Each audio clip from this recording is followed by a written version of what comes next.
కేటీఆర్ మాట్లాడుతున్నారు, ఇప్పుడు లైవ్లో చూద్దాం. నాకు తెలిసినంత వరకు భారతదేశంలోని ఏ రాష్ట్రంలో కూడా పట్టణాలకు సంబంధించి పట్టణాభివృద్ధికి సంబంధించి ఇంత నిర్దిష్టమైన ప్రణాళికతో గౌరవ ముఖ్యమంత్రి గారి నేతృత్వంలో మన రాష్ట్రంలో జరుగుతున్నంత పకడ్బందీగా కార్యక్రమాలు ఎక్కడా కూడా జరగడం లేదు అనేది ఆత్మవిశ్వాసంతో మనందరం కూడా చెప్పుకోవచ్చు. ఎందుకంటే నేను చాలామంది మంత్రులను కలుస్తూ ఉంటాను, చాలామంది అధికారులను కలుస్తూ ఉంటాను. కలిసినప్పుడు ఇవన్నీ చెప్తుంటే వాళ్ళు కూడా ఆశ్చర్యపోతూ ఉంటారు, నిజంగా చేస్తున్నారా, నిజంగా జరుగుతుందా అని డౌట్ పడుతుంటారు. నేను వాళ్ళకి ఒకటే చెప్తాను, సరే నేను రాజకీయ నాయకుడిని, నేను చెప్పేది మీరు నమ్మాల్సిన అవసరం లేదు, బట్ సీయింగ్ ఇస్ బిలీవింగ్. మీరు కావాలంటే వచ్చి చూసుకోండి, మేము చేస్తున్నామా లేదా మీకే తెలుస్తుంది. మేము ఇక్కడ నిజంగా హైదరాబాద్ ఇంత బాగుంది అని కొంతమందికి చెప్తుంటే మేము చెప్తేనేమో నమ్మరు. అదే రజనీకాంత్ వచ్చి న్యూయార్క్ లాగా కనబడుతుంది నాకంటే మాత్రం నమ్ముతారు. అందుకే నేనేం చెప్పానంటే మా వాళ్ళకి, సరిగ్గా మేము చెప్పేది వదిలేయండి, బయట వాళ్ళు వచ్చి చూసి చెప్తే దాన్నన్నా నమ్మండి కనీసం అని చెప్తా ఉంటాం. మన తెలంగాణ రాష్ట్రంలో ఉండే మా సోదరులకు సోదరిమణులకు కూడా నా విజ్ఞప్తి ఒకటి, మన రాష్ట్రంలో ఏం జరుగుతుందో మనం ఇక్కడే కూర్చుని మాట్లాడుకొని ఫలానాది లేదు ఫలానాది లేదంటే కాదు. మీరు ఒక రౌండ్ పక్క రాష్ట్రాలకు పోయి వస్తే ఇక్కడే ఉంది అక్కడే ఉందో కూడా మీకే తెలుస్తుంది. ఇక్కడే ఉన్నది అక్కడేం లేదు. మహారాష్ట్రకో కర్ణాటకకో రౌండ్ అట్లా పోయి వస్తే 4 ఊర్లు తిరిగి 4 పట్టణాలు తిరిగి ఇక్కడికి వస్తే ఇక్కడే ఉంది అక్కడే ఉందో మీకే అర్థమవుతుంది.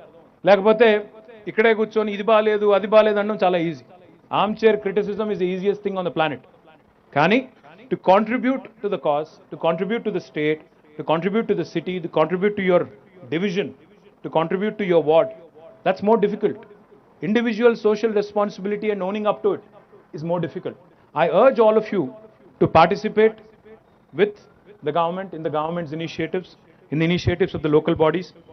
We're also going to launch a couple of very interesting initiatives. నాకు చారి గారు చెప్పింది బాగా నచ్చింది.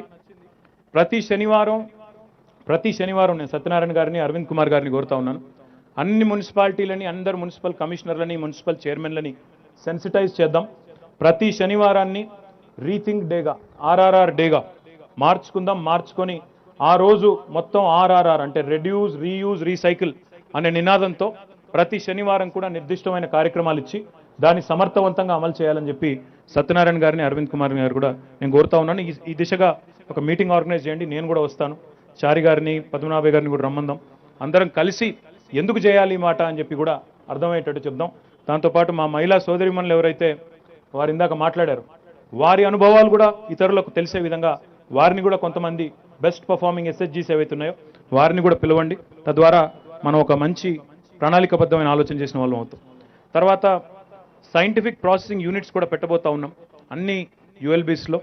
దీన్ని ప్యూర్లీ ఉన్న వేస్ట్ని ఎట్లా రీయూజ్ చేయాలి, ఎట్లా ఎఫెక్టివ్ మేనేజ్మెంట్ చేయాలి అనే దానికోసం మరి 9 క్లస్టర్ల కింద దీన్ని కూడా చేస్తూ ఉన్నాం. అదేవిధంగా వేస్ట్ వాటర్ రీసైక్లింగ్ కూడా కొత్త ఒక ప్రణాళిక కూడా తీసుకొని వస్తాం. ఒక సర్క్యులర్ ఎకానమీ హబ్ని ఎంఏఎన్యూడిలో మా డిపార్ట్మెంట్లో ఏర్పాటు చేస్తాం. నాకు సార్ చెప్పారు ఇప్పుడే పద్మనాభయ్య గారు, ఢిల్లీలో ఇండియా హ్యాబిటాట్ సెంటర్ ఉంది, హైదరాబాద్లో కూడా పెట్టాలన్నారు. నిజానికి ముఖ్యమంత్రి గారు మాకు ఎప్పుడో చెప్పారు సార్ ఈ మాట, హైదరాబాద్ హ్యాబిటాట్ సెంటర్ పెట్టండి. ఖానామెట్లోనే ఎప్పుడో ముఖ్యమంత్రి గారు ప్లేస్ కూడా ఐడెంటిఫై చేశారు, ఎందుకో గ్రౌండ్ అవ్వలేదు. But I'll work on it. I'll make sure that this Hyderabad Habitat Center becomes, like you said, an important center where thinkers can congregate, people can come together, people who want to contribute to the city, people who want to contribute to the state and the country. They should come together, formulate ideas, come out with new strategies for effective management of so many things that are wrong in our society. Once again, on this World Environment Day, I congratulate all the people who have joined us here, and I thank ASCI for organizing this wonderful event. Jai Telangana, Jai Hind.